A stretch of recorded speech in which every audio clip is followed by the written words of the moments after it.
Her smartwatch recorded her heart rate spiking to 140 beats per minute, 20 minutes before she called 911 to report her husband's accident. She thought she'd covered every angle. She didn't know her own body was the witness that would put her away. Meet Claire, 34, married, living in a quiet suburb outside a mid-size American city. On paper, her marriage to Daniel looks stable. A house, 2 incomes, a dog, weekend brunches on Instagram. Friends describe them as that couple, the ones who seem to have it figured out. But Claire's been telling her sister for months that something's missing. She feels stuck. Not unhappy enough to leave, she says, just stuck. And when she starts driving for a rideshare app on weekends for extra cash, she meets someone who makes stuck feel temporary. His name is Marcus, a fellow driver she keeps running into at the same pickup zones outside a downtown sports arena. At first it's small talk between fares, then it's coffee, then it's late-night phone calls that last until one of them falls asleep mid-sentence. Eventually, it moves to a messaging app neither of their partners know exists, one that auto-deletes messages after 24 hours, or so Claire believes. Claire starts describing her marriage as a trap. Small comments at first: Daniel works too much, Daniel doesn't listen, Daniel is more married to his job than to her. Marcus, still paying off debts from a business that failed 2 years earlier, starts hearing something else in her voice underneath the complaints. Not just venting, an opening. Text records later recovered by police show the exact moment the tone shifts from "I wish things were different" to "what if they were?" It's a small sentence, almost easy to miss. But investigators would later point to that single exchange as the moment this stopped being an affair and started becoming a plan. 6 weeks before Daniel dies, Claire quietly logs into their joint accounts and increases his life insurance policy. She adds a rider for accidental death, a clause that nearly doubles the payout if he dies in anything that isn't natural causes. She tells Marcus this is their way out. Not divorce, not slowly untangling 2 lives in front of lawyers and family. A clean break, funded by a payout neither of them would have to explain. Marcus hesitates. He brings up the risk more than once. What if someone notices the policy change? What if someone asks questions? Claire reassures him every time. It'll look like an accident, she tells him. People fall, people slip. Nobody investigates a man who trips on his own basement stairs. In the weeks that follow, Claire starts building something investigators would later describe as an alibi that tried too hard. A check-in at a gym across town she almost never visits. A receipt from a store 15 minutes from home, time-stamped for early evening. A text to a friend, sent at exactly the moment she'll later need someone to confirm where she was. Each piece looks harmless on its own. Together, they form a pattern. The pattern of someone constructing a story before there's a story to tell. On the night Daniel dies, Claire is, according to her, at a friend's house nearby.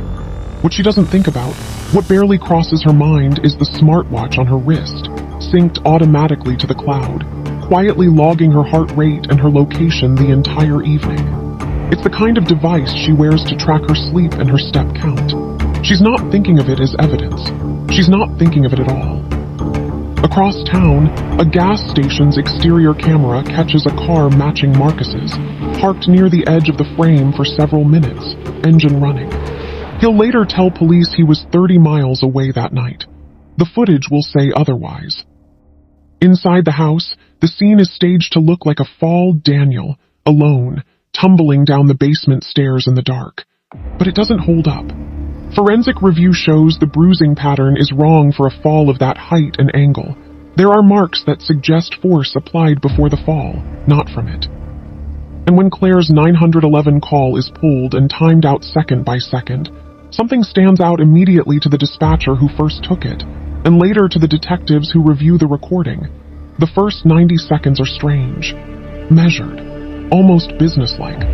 Only after that does her voice start to shake, as if she remembers, mid-call, that she's supposed to sound panicked. That single inconsistency is enough to make this an investigation, instead of a tragedy. Detectives start pulling records. Cell tower data places Claire's phone and Marcus's phone near each other for hours at a time, repeatedly, over the weeks before Daniel's death. directly contradicting Claire's statement that she and Marcus barely knew each other outside of occasional rideshare shifts. A subpoena to the insurance company turns up the policy change.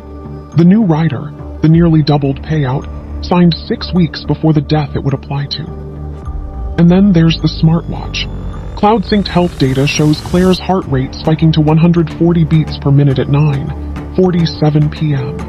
Her 911 call is logged at 10:07 p.m. 20 minutes, unaccounted for, sitting quietly in a server somewhere, recorded by a device she wore to count her steps. When detectives finally separate Claire and Marcus for formal questioning, something happens that's played out in cases like this for as long as there have been cases like this. Under pressure, alone in separate rooms, each starts shifting blame to the other. Claire says it was Marcus's idea. Marcus says Claire was the one who wouldn't let it go. Neither story holds together for long, and within hours, the version of events they'd both rehearsed collapses into contradictions neither of them can explain. Both are eventually charged. Both are convicted.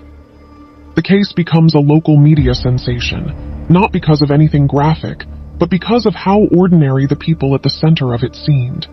Neighbors describe Claire as the last person they would have suspected. Coworkers say Marcus seemed quiet, unremarkable, the kind of person you'd forget you met.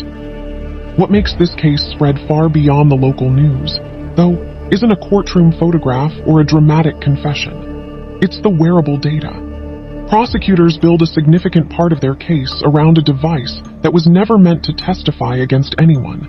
A smartwatch Claire wore to track her sleep, and her steps becomes one of the most damning pieces of evidence presented at trial. It turns into something true crime communities and legal analysts discuss for months afterward. A case study in how the technology we wear to protect our health has quietly become an unblinking witness to everything we do, including the 20 minutes we'd most want erased.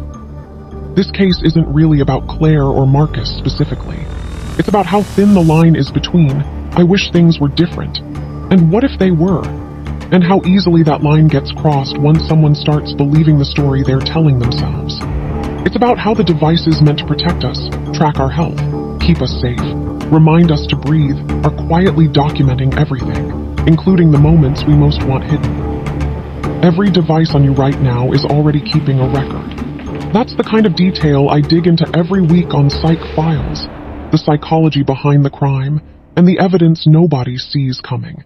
If this one got under your skin, subscribe and turn on notifications, because next week's case is even harder to believe.